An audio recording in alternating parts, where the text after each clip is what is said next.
Hello, hello, everyone. We are so excited to have y'all here today. Thank you so much for joining us. My name is Abby Griffith, and I am the owner and founder over at Clarity Fitness. We are Georgia's first body positive fitness studio on the downtown Decatur Square and do a lot of work virtually with people of all different fitness journeys, but our real specialty is being able to support people that are having struggles with body image and or disordered eating or eating disorders. We can work directly with providers to make sure that we're working alongside dietitians, therapists, and making sure that our gentle and weight inclusive movement approach is resonating for everybody. Again, we are on the downtown Decatur Square and have virtual options available as well. I'll talk a little bit more about some fun specials that we have going on for February/Love Your Body Month toward the end of our chat here today. But to kick things off, I'm so excited to introduce you to Allison, who is a part of the WholeHeart team. And the WholeHeart team has been such an incredible partner with Clarity. We love working with them. They do incredible work, and we do the movement piece over at Clarity and have some really incredible conversations with our clients that bring up things that are out of our scope. And then we're able to lean on our friends at WholeHeart for nutrition, for therapy, for group support, and everything from really specific concerns from clients to bigger picture needing of resources. They've got it covered, and they're just an incredible team. So we can't thank them enough. And I'm so excited to pick Allison's brain today and hear more about her approach to improving body image without weight loss. And I'll go ahead and pass the mic over to her to get started. Thanks, Abby. I am super excited to be here and talking to y'all today. Today we're going to be talking about a really important and relatable topic, which is body image. I think we can all relate to having a bad body image day, and today's webinar is going to be focusing on improving body image without weight loss. If there is one thing I hope you all can take away from today, it would be a new tool or a new skill to help cope with those bad body image days when they come up. So let's get into it. First, I want to share a little bit about myself. My name is Allison, and I'm a dietitian at WholeHeart Psychotherapy. For that reason, today we're going to be approaching today's topic from a nutrition perspective, which I hope introduces some different ways to think about body image that you might not typically hear about. I started my career as a dietitian working at Emory Hospital. It was really important for me to get a foundation in clinical nutrition before transitioning to working with the disordered eating population, which is where I am now. After my time at Emory, I took a job at a residential facility. It was a super eye-opening experience. I learned a lot about individuals who were, experiencing the height of an eating disorder. Since then, and more recently, I've moved into the outpatient space, and that's where I find myself at WholeHeart Psychotherapy. It's been really fulfilling to get to work at this level of care in the outpatient space, and having the opportunity to see interventions come to light in a different way than working at a higher level of care. WholeHeart has been a really supportive and just a wonderful community. In addition to the nutrition services that we offer, they also offer a variety of therapeutic services. And so when it comes specifically to disordered eating, I think both of those pieces are very important pieces of the puzzle. Okay, so today, we're going to hit on a few topics. First, I want to talk about diet culture. What is it, and what things can you look out for to better identify it when you come across it? Also important to discuss is some nutrition education. So I want to touch on the two types of nutrients and why they're important for our bodies. And my hope with this is to debunk some of the nutrition myths around certain food groups that, we see in our day-to-day. Next, we're going to dive into intuitive eating, talk about what it is and how it can be used as a helpful tool to feel connected with our body and give our bodies what they need. We're going to end with some specific recommendations on what to do when disordered thoughts or diet culture creep in. And like I said, my hope is that you all take one thing from today, a new tool, a new skill, or something to help in situations like these. And then at the very end, I just wanted to set aside some time for a Q&A and answer any nutrition questions that anyone has, body image related or not.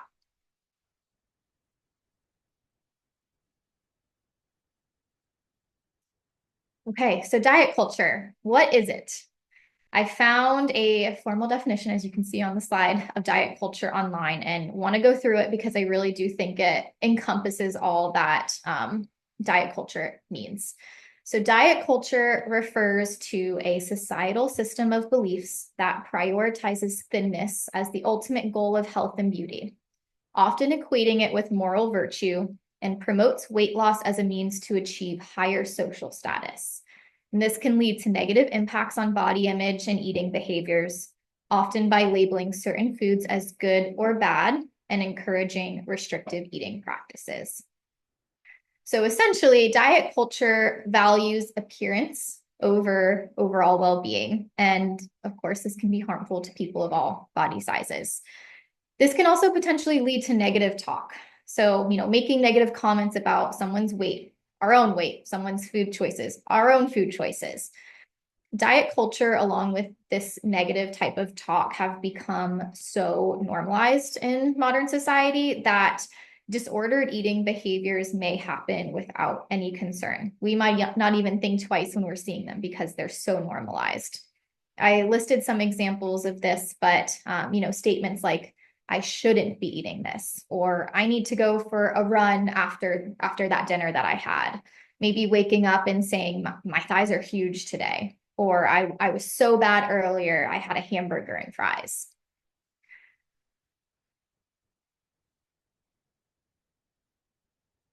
So when we hear comments like those in today's world, do we even think twice? Some common warning signs of eating disorders can be skipping meals, restricting calories, excessively exercising, and eliminating certain food groups. And although these things should be really concerning, instead, I think at times they can be looked at as normal. This really goes to show how large of a presence diet culture has and how it contributes to those harmful behaviors that, eventually, if left kind of unaddressed, could potentially develop into an actual diagnosable eating disorder. Another important factor to consider with diet culture is social media. And I think we can all agree that media has a tremendous impact on body image. Social media platforms are known for distorting reality. So some examples of this could be using models that are naturally thin, but not necessarily representative of what the average body looks like. Or, maybe using someone that is unnaturally thin due to excessive dieting or malnutrition. Something else that is important to mention on this front is editing. And in prepping for this webinar, I found a study that reported over 50% of 2,000 adults who were surveyed had previously edited their social media images in some way. And then beyond that, 70% of women and over 50% of men reported editing their images regularly.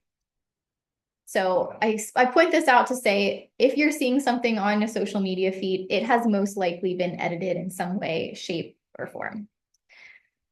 These kinds of images have been reported to encourage both men and women to compare themselves, right? We're comparing ourselves to these really heavily edited images. And oftentimes these images are showing something that is physically unachievable in appearance. Ideals that, can have a seriously negative impact on someone's well-being. Exposure to these images has also been associated with increased body dissatisfaction, lowered self-esteem, and body image-related anxiety. Also, not shockingly, the media is often blamed for increasing the incidence or prevalence of disordered eating because these images that were being shown of these idealized, slim aesthetics essentially motivate society to attempt to achieve that themselves. So the impression we're getting is that thinner is better. Skinny equals attractive, which is simply not the truth. So how can we show appreciation for the bodies that we've been given? And one way to do that is to fuel that body well with the nutrition that we're giving it. Diet culture really tends to demonize certain foods and food groups altogether. So let's take a moment. I want to go through some things and remind ourselves of the benefits of these nutrients and their importance in our bodies. Nutrients can be divided into two groups, macro and micronutrients. Macronutrients are, as implied by the name, are nutrients that are needed in large quantities in the diet, while and macronutrients can be broken down into three different food groups. So we have our carbs, our proteins, and our fats. Micronutrients, on the other hand, are nutrients that are needed in small amounts by the body, and these are going to include our vitamins and our minerals. So the next couple slides are going to go more in depth with each of these food groups and its function in our bodies.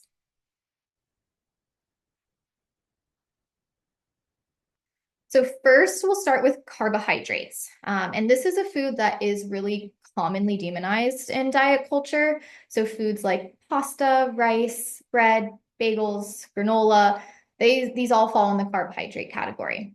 I'm sure we've all seen or heard someone, or maybe even ourselves, tried a low-carb diet. And if there's one takeaway from this slide, I want that to be that carbs are not the enemy.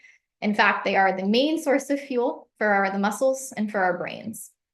Carbohydrates like whole grains provide antioxidants and fiber for digestive health. They're important for satiety and heart health as well. Carbs contain B vitamins, and this helps our body with energy metabolism. And they also contain iron, which we know helps deliver oxygen throughout our body, which is very important. A diet without adequate carbs can lead to fatigue, tiredness, and potentially GI distress.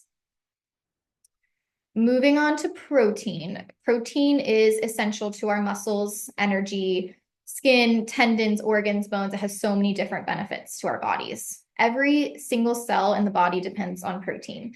It's vital to building muscle, blood clotting, immune function, and tissue repair. And when we think of protein, the first thing that usually comes to mind are meat sources of protein. And these types of protein are particularly rich in iron. And like we kind of stated above with the carbs, iron is something that carries oxygen throughout the blood, fairly important. In addition to that, these sources of protein often contain vitamin B12, which is also really important for our metabolism. In addition to animal-based protein sources, there's plant-based protein sources, which are foods like tofu, beans, nuts, nut butters, and seeds, things like that. And inadequate protein can often cause muscle wasting, low metabolism, and overall reduced energy.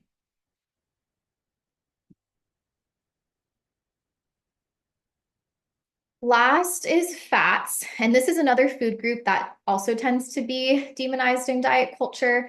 So why are fats important? We know that they provide long-lasting energy, satiety, and that they're essential for optimal health. Fat insulates organs and it maintains our body temperature. Fat forms the protective membrane around all cells of the body. So it's something that's present everywhere. Certain kinds of fats, like omega-3s, can even act as anti-inflammatories and reduce the risk of heart disease. Sources of fat can be foods like oils, nuts, avocado, hummus, and lots of dairy products. And we know that inadequate fat intake can lead to reproductive failure, fatigue, poor healing, and potentially liver and kidney disorders. So now that we've gone over the three macronutrient groups, we've talked about carbs, we've talked about proteins, we've talked about fats. Let's talk a little bit about how we incorporate them.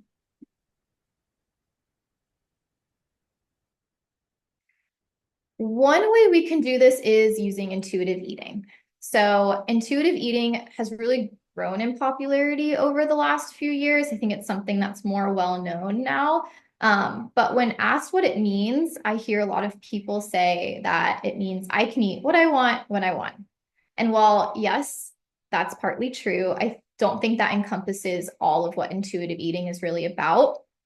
Intuitive eating is trusting your body to make food choices that feel good for you without judging yourself or the influence of diet culture. I have an image on this slide, and this image lists out the 10 principles of intuitive eating. We're going to take some time to go through this slide. I think that these principles can be really impactful on someone's mindset around food. But I also wanted to share that if you are curious about learning more about intuitive eating, I encourage you to check out intuitiveeating.org. There are so many resources on there, workbooks, podcasts, blogs, you name it. It's a wonderful resource to learn more. So first is reject the diet mentality. With diet culture as prevalent as it is, this takes a lot of intention. And, this could be a time to get angry at some of those lies that diet culture has spread. Some of those lies that maybe in the past have made you feel like a failure every time a new diet or a food plan stopped working. If we allow even one small hope to linger that there's a new diet plan, a better diet right around the corner, this can prevent us from being able to truly be present, feel what it feels to be in our body, and eat intuitively. Next is honor your hunger. It's important to keep our body biologically fed with adequate energy and carbohydrates. Like we mentioned before, carbohydrates are the body's main source of energy. If we don't do this, this could sometimes trigger a primal drive to eat beyond comfortable fullness. I think we have all reached that point of excessive hunger, maybe we're even feeling hangry. And when we get there, any intention behind moderate or mindful eating usually flies out the window. So learning to honor our hunger cues is definitely a big step in rebuilding trust around food. The next principle is to make peace with food. So reminding ourselves food is not the enemy. Let's give ourselves permission to eat. When we tell ourselves we can't have a certain food or shouldn't have a particular food, it can lead to feelings of scarcity, feelings of deprivation, and these can potentially build into uncontrollable cravings. We feel out of control around these foods and potentially lead to overeating and sometimes binging on these foods. Up next is to challenge the food police. So think of the food police as those unreasonable rules that diet culture has created and that are ingrained in our minds, in our head. Do you ever find yourself thinking negatively or maybe thinking guilt-provoking thoughts about food? I think it's pretty common. I catch myself doing this sometimes. It's important to challenge these voices. And that is a huge step in feeling more connected with what your body is actually telling you and being able to eat intuitively. Number 5 is discover the satisfaction factor. So in today's world, like we talked about earlier, there is such a drive to be thin and healthy. And with this mentality, I think we overlook one of the most basic gifts of existence, which is the pleasure and the satisfaction that we can find in the eating experience. So when you allow yourself to eat what you really want, you also allow yourself to feel satisfied and to feel content. And this is a huge step and important in building confidence with being able to eat the right amount of food to feel both physically satisfied, but also emotionally satisfied.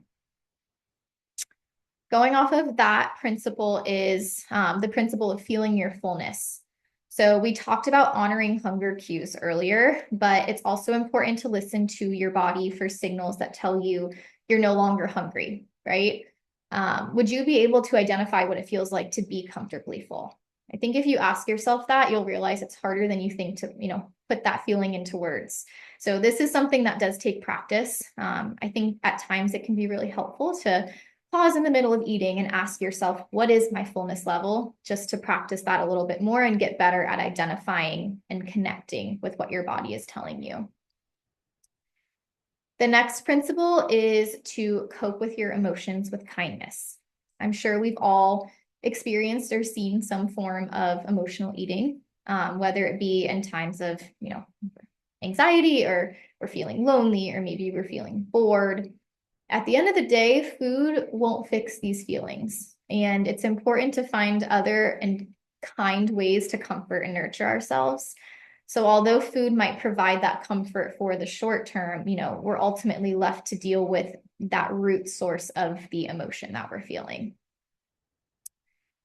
Respect your body is a super important one. I always like to say, and this is something that is listed on the intuitive eating website, but I love how they phrase this: accept your genetic blueprint. A person with a shoe size of 8 would not expect to realistically squeeze into a size 6. I think it's time we have some similar expectations about our body size.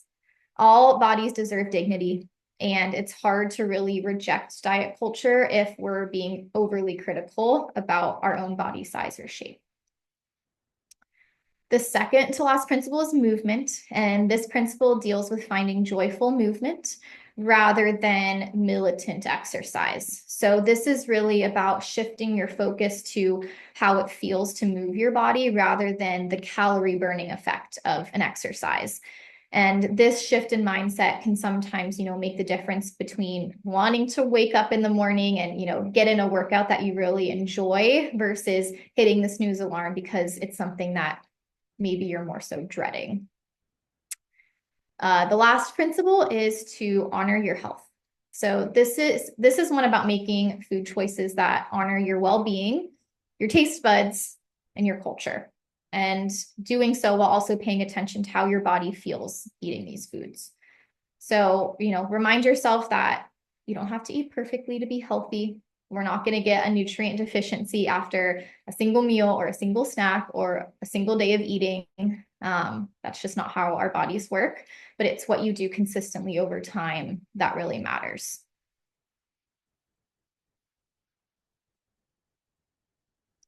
Okay. That brings me to some takeaways and some recommendations. So if you find yourself in a space where diet culture is creeping in, here are some ideas I recommend trying. First off is check the facts. So we talked about carbs, proteins, fats today. Use some of that nutrition education we talked about to challenge some of the statements or headlines or, Instagram captions that you might come across during the day. Some of the statements that might fall into that category of diet culture. Avoid negative talk. So if you catch yourself engaging in this, maybe saying one of the statements that I mentioned earlier, try practice reframing some of these thoughts. Challenge yourself to take a neutral stance. We don't even have to have a positive stance if that's not where our head's at that moment, but really challenge yourself to reframe some of the thoughts and the ways that you're speaking to yourself. Recognize that thinness does not equal health. Unfollow social media accounts that promote thinness and instead follow accounts with diverse body types. And then lastly, find support. So if you're struggling with disordered eating, I truly cannot stress enough how impactful it can be to meet with a dietitian, meet with a therapist. In, my own work, it's something that I recommend to almost every client that I see, is to make sure we're kind of completing that puzzle, because the connection between food and body is so intertwined. There's a lot of overlap there. So I think that can be a really helpful piece too.